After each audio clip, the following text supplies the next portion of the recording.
Hi everyone. Today I have the privilege of sitting with Emily Lowe Sexton, and Emily lives here in my hometown, and my daughter went to school with her brother. They graduated together, so there's some former communication, I guess, or relationship there to some degree. But Emily has quite a testimony, and she shared some stuff on Facebook, social media. And all the time. Just through the wayside, as parents and friends go, I had known that you had gone through a little bit of something in your life, but I had absolutely no idea what it was. Yeah. And I just remember that your mother had shared some stuff asking for people to pray. And this has been several years ago. Yeah. And so, but I had absolutely no idea what it was. And when you shared your little bit of information on social media, it's been probably about a month or two ago. Probably so, yes. Yeah. I was just blown away. Yeah. And your transparency and just everything. And while that was on there for a period of time, I wanted to, just have you share. Yeah. And just where did it start? Where do you start? Oh my goodness, it just seems like it's been forever and a day. But when I was little, and I always go back to the times when I was a little girl, I'd always got this inkling like something was wrong with me. I didn't know exactly what was wrong, but it's the way that things had to be done. From OCD, I could only wear certain clothes. I couldn't focus well in school. And back then, things weren't talked about then like they are now. Right. And so, my parents didn't know I struggled with OCD. They didn't know I had some type of sensory issues. They didn't know that I struggled in school to that extent, that there's really something that wasn't quite right. Right. So, it was looked at upon like I was kind of just like a kid who would throw temper tantrums, or a kid who would just act out in the sense of like nothing was good enough. My socks had to be perfect. My underwear had to be perfect. I only wanted to wear certain outfits. And so when I was getting in trouble for like feeling the way that I felt, I automatically put in my mind like something's wrong with me. Like something is just messed up. It's wrong. And that, of course, was the enemy attacking at a young age. And I'm very well aware of that, especially now. But the way God moves is just so crazy, because when I was 5, I had my birthday, and I'd wanted a diary so bad. And one of my friends had got me this little cat diary. And I remember starting out writing, and be like, "Dear diary, da-da-da-da." But all of a sudden it transformed to God. And I was very young. I mean, I was 5, 6 years old. And I don't even think I'd accepted Christ yet. And I remember my parents always saying, you will ask some of the deepest questions about God, like things like only like an adult would ask, or things like we don't even have all the answers. Right. So ultimately, when I was little, that's how my relationship started with God, was writing letters, which it's so crazy because writing is what got me through so much. And without writing, I don't think I would honestly be here. And if I didn't have the relationship with God, I know that I wouldn't.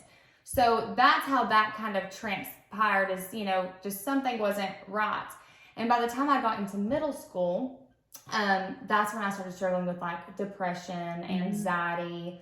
Middle school is not the easiest of times, and kids can be very ugly and not very nice. And my body was changing, and I wasn't the cutest girl in school, and I had braces and really bad acne. And as silly as this sounds, I'm talking in middle school, I'll never forget that there was this guy that I had the biggest crush on, and I'll never forget him coming over to me and saying, "You are the ugliest girl that I've ever seen." And I'll never forget that. I know, and it sounds so silly because it was like I was in, I think, 7th grade, I think.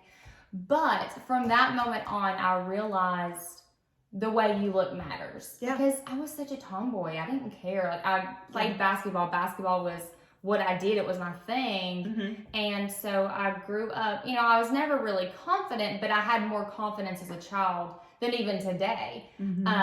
But middle school is what started breaking me and breaking that confidence I did have down. Right. And so that was pretty pivotal for me. And so again, I realized like looks they matter. And so when I got to high school, especially my freshman year, my depression got worse, my anxiety got worse, and but I still played ball. I still I loved to sing. I was in choir. I always sang at church. Like that was like my thing. Yeah. And so you know, I had my sports as an outlet, which was the healthiest outlet for me that I could have. Right. And so I remember I was in health class. And I had never heard about an eating disorder, didn't know anything about it, like just had no clue. And so we watched a video on it in health class. And I remember like seeing the videos of like these girls who were anorexic or bulimic, and I was like, that is downright disgusting. Like I was appalled. I was like, how could you do that? That's horrible. They were skinny. Like they looked, I'm just like, ugh. And even now, like the thought like freaks me out. So like I never had this desire to just wake up one day and have an eating disorder. I didn't even know what it was till I was a freshman in high school. But after my freshman year, I wanted to continue playing ball. I loved ball, but I also sang and I wanted to do musicals. And so my coach and my choir teacher, they wouldn't work it out to make it work. So I knew like, okay, I had to choose. And when I played ball, I mean, there were some very not nice girls on the team, and unfortunately I let them get the best of me. And you know, it's because I was very talented. I was a perfectionist. Like I had to be the best or one of the best at everything I did and work towards those goals. But girls can just be nasty. They can just be mean. And so I finally was like, I can't do this anymore. And so I quit ball, which again was like my healthy outlet to let that anger and aggression out, you know, or whatever pain that I felt. And so my sophomore year, things got worse with depression, and I started having like suicidal thoughts. And, you know, I knew I didn't want to die or anything like that. I just thought like I didn't want to deal with what I was dealing with in the sense of my mind. And so I was fixing to turn 16, and I remember like I would get into it a lot with my parents. There were things there too, but I remember I was having this argument with my dad. I can't even tell you what it was about. I have no idea. But I remember just getting so upset about it that literally I was in the bathroom just crying my eyes out because I was very emotional, just very, just like I felt like no one ever heard me. I felt like my feelings were never validated. I feel like, you know, you're the kid, the adult's always right, you know, that type of thing.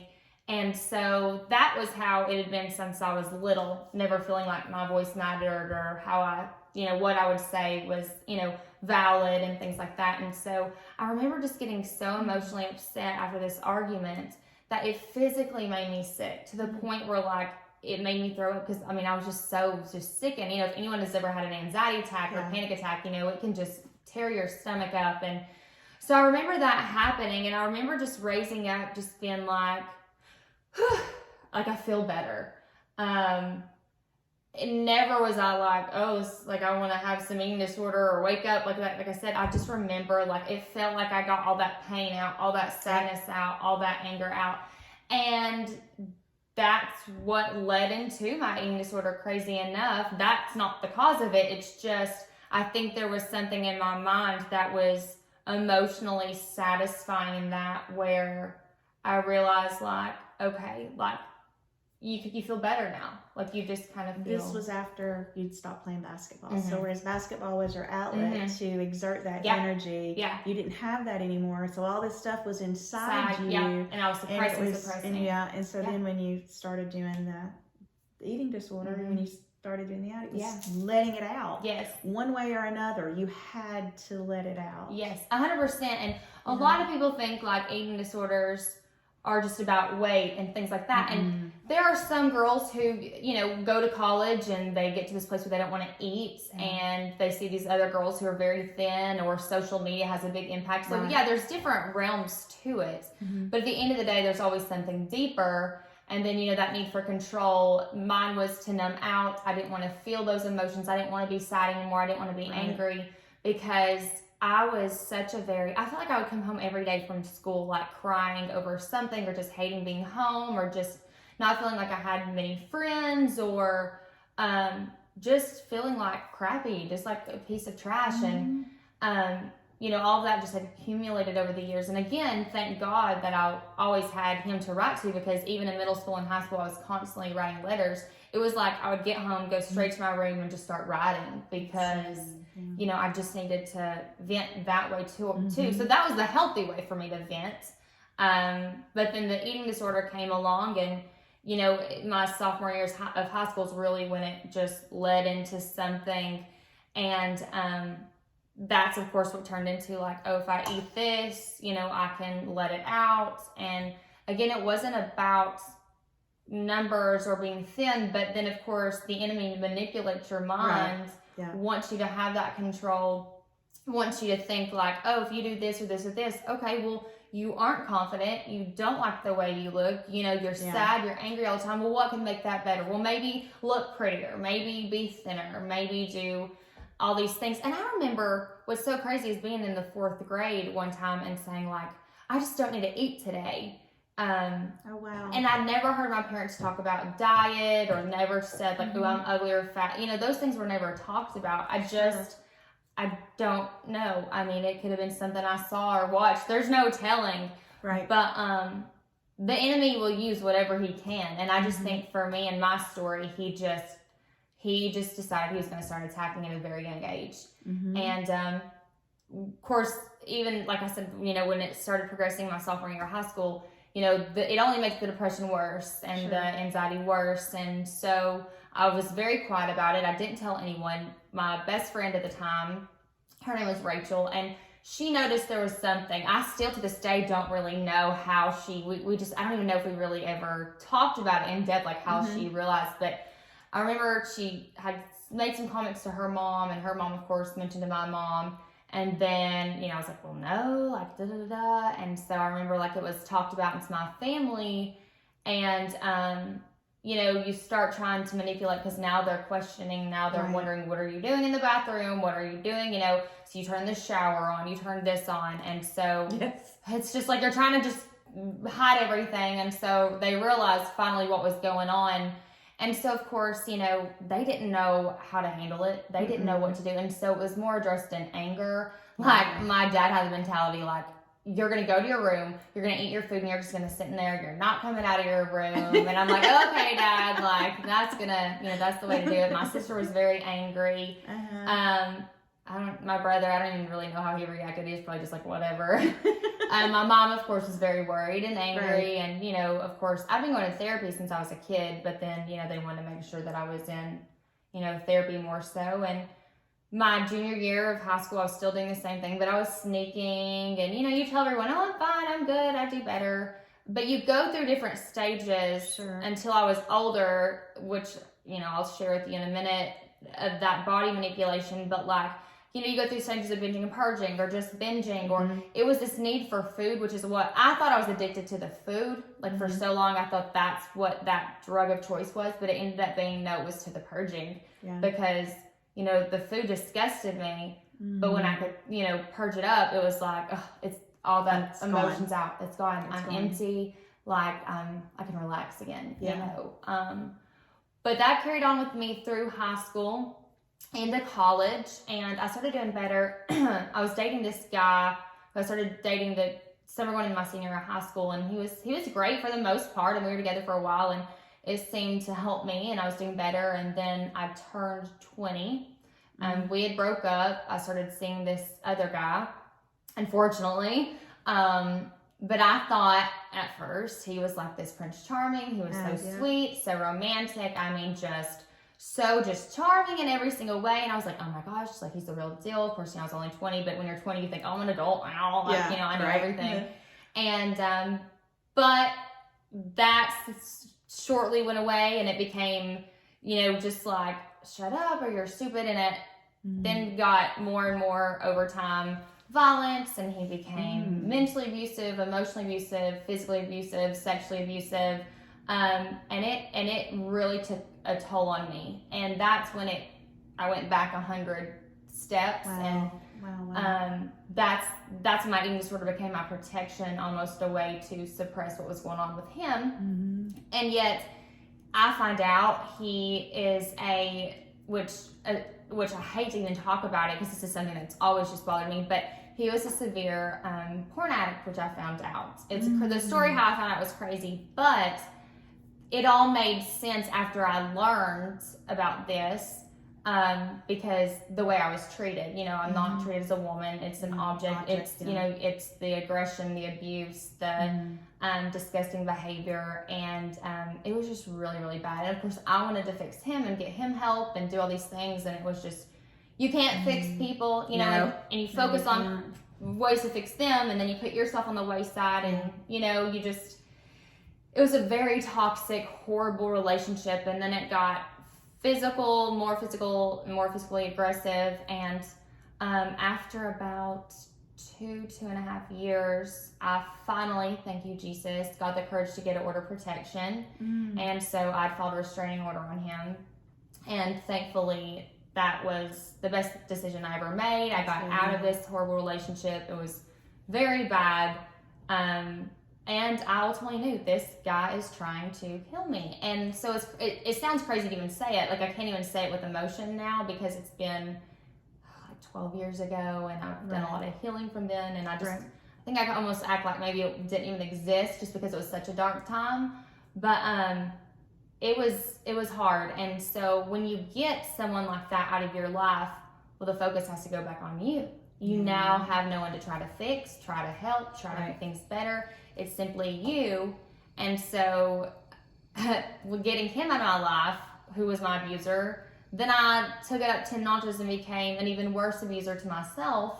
And my eating disorder, that's when honestly it started spiraling just out of control. And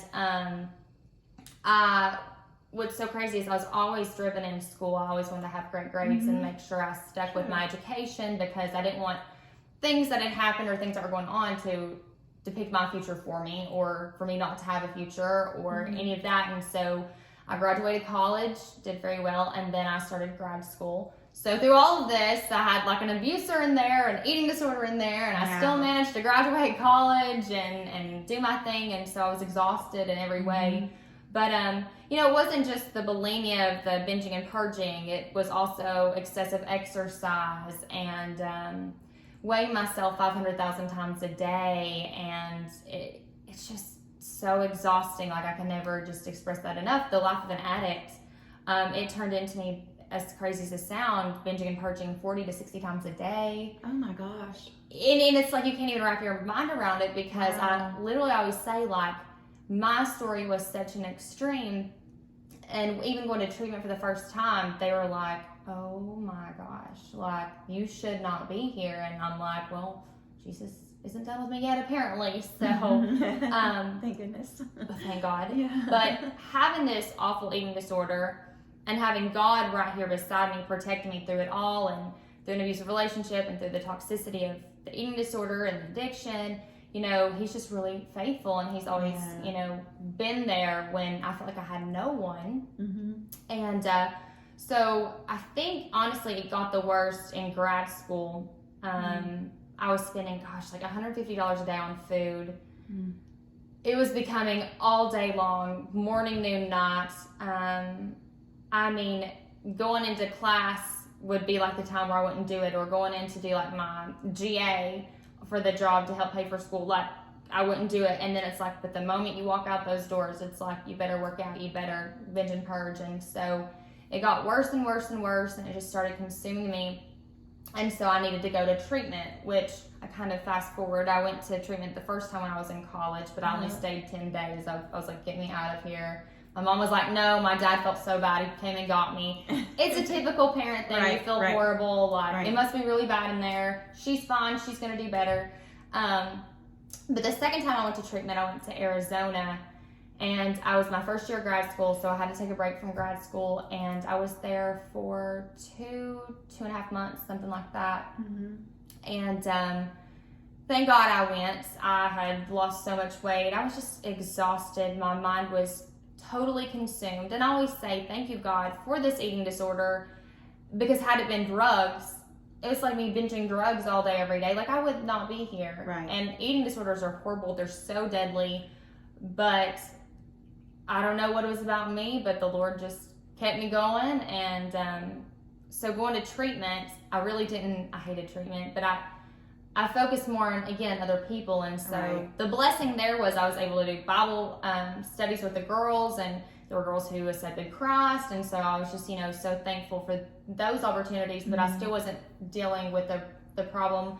Even though I sent myself, basically, it was like get in, get out, and do it perfectly. And that's what I did. If I do A, B, C, D, I can get back home, I can get out of here.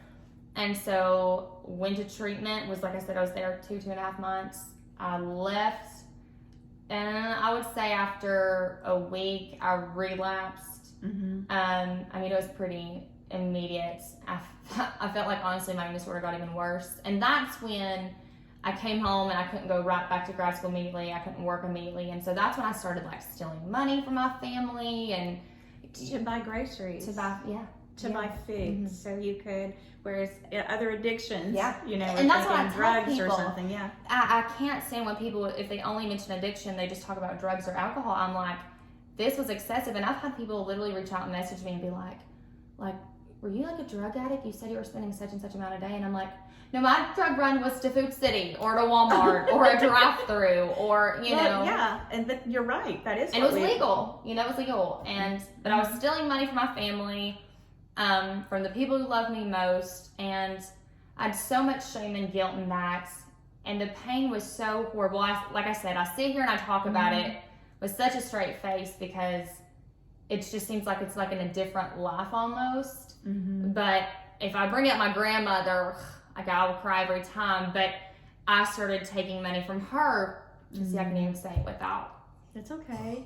It's okay. And if I talk about her, it's just like it's on. But she was the person who loved me more than anybody. I was a mama's girl. And, if you ask me, like, are you mommy's girl, daddy's girl? I was always mama's girl. And she was always my safe place. And, so you get to this place where, she's so much older. And we all lived at the same house because Mama was living with Mom and Dad. And, I'd take money from Mom and Dad, but, I knew where Mama's money stash was. And she never said anything. Like, she never questioned me. She never just would have assumed, like, I needed it for something, And she just always saw the best of me. And, it's hard because God always thankfully gave me this conviction of, how wrong it was. And, Emily, you don't have to be doing this, whether it's taking this or doing that. And my relationship with God was always just so beautiful and so intimate and so personal, and He just saved me over and over and over again. And so I'm so grateful for that. He just never left me. And even when I was doing these silly and stupid things, I would hate taking that money. But then it's like when you go and you're on a mission now to go, for me, it sounds crazy, it sounds, to the grocery store, wherever, you get that high. It's like they always say for drugs, you get a high of chasing them as much. I don't know if it's as much, but there's a high to get them. Right. Because you know what's going to happen when you get them. It was the same thing for me. I'd walk in that grocery store and I would get, food, and I was in there all the time. People knew, like, or people they'd be like, why are you, like, you get off a lot, who are you buying for? And I'd be like, I would just make something up, a bunch of people, or I'm having a party, or because I would get embarrassed, but I know.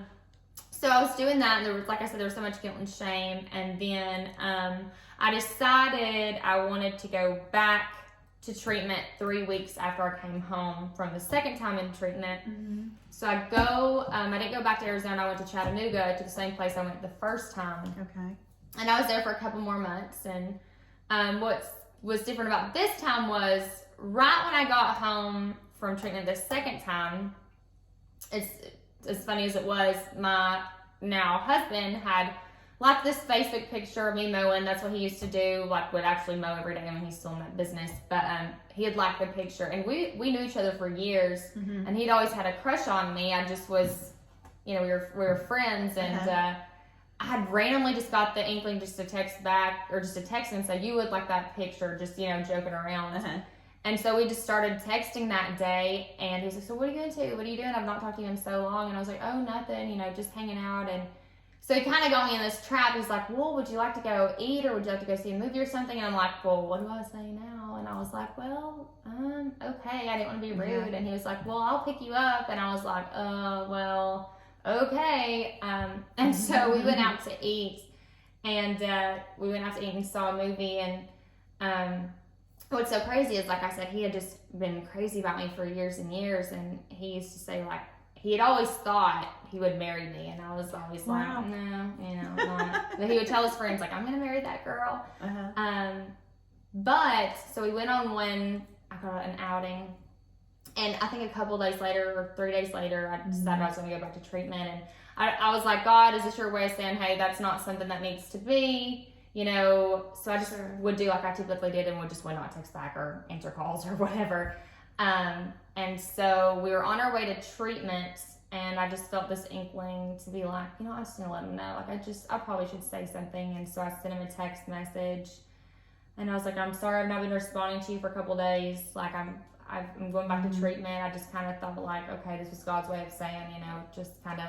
Was he aware of that? Oh yeah, he knew. Okay. He knew. Okay. Like he had known I went to treatment. I think we talked about it. I mean, It was pretty. I mean, I think everyone knew. Like and I was open about things. I never denied things. Now there were times where I'd make it seem like I was better, or especially getting back from treatment. Like I was fine, but I've shared like I'm going back. Or I never had shame in my story, because I knew one day it was going to change lives. And I knew, if I deny everything, what's that going to do for me? Just being more open and honest, maybe I could help someone or whatever.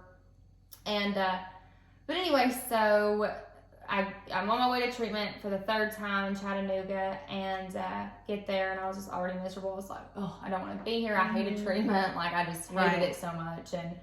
But I decided, I said, they take your phones, you can't talk to anyone or see anybody, like it's like so hardcore, but it's a good thing. And is it a treatment place specifically for eating disorders? So I went to Focus in Chattanooga the third time. The second stay was specifically for eating disorders. My first and third time was at Focus Chattanooga, and they have an eating disorder side, and then they also have a drug, alcohol, or whatever addiction side. So there's two different sides, but like there might be an addict who has an eating disorder and does drugs or alcohol or whatever. Sure. But you're not allowed to be on the phone for the first 7 to 10 days. And then after that, you had like 10 minutes to be able to be on the phone, because you had to use their phone. You didn't get a computer, you didn't get your phone. They were very strict. But I remember by the time it was time to get phone calls, I wanted to talk to him. And I was like, okay. So I called Mom that first time I could talk on the phone, and she's like, Emily, you don't need to be talking to a guy. You need to be focused on yourself. I was like, Mom, just give him the number, let him know where I'm at. Give me his number so I can, I want to call him some just to let him know. And so I think, and she finally sent it to me. We talked the next day, and I said, okay, bye, I'm going to call him. And so I called him, and so we talked. And so I said, I'm allowed to write letters, which is easier than getting a 10-minute phone call. And so that's how like everything started unfolding, was us writing letters for 2 months, and which was the sweetest way. It was so old school, that was the good part of like being able to just open up and writing the letters. He did that, and once I started getting visitation, it is a 2-hour drive from here, and so I only got either 1 or 2 hours of visits, and so he started coming down and visiting, which. Like not many people's gonna do that. No, Not many people's gonna talk to someone who's sitting in rehab, So it was almost a smack in the face to me, because I always felt like I was too good for him. And I'll never forget, I was in treatment, and it was just like, I was like, Psh, Emily, wake up. Like you're the one in treatment. He's the one taking the time to come see you. Right. Like, do you still feel better than him? Like, it was almost like this humbling, like, I could just hear the Lord just be like, no, Emily, like, let's get real. Yeah, let's be honest. Okay? Let's be honest.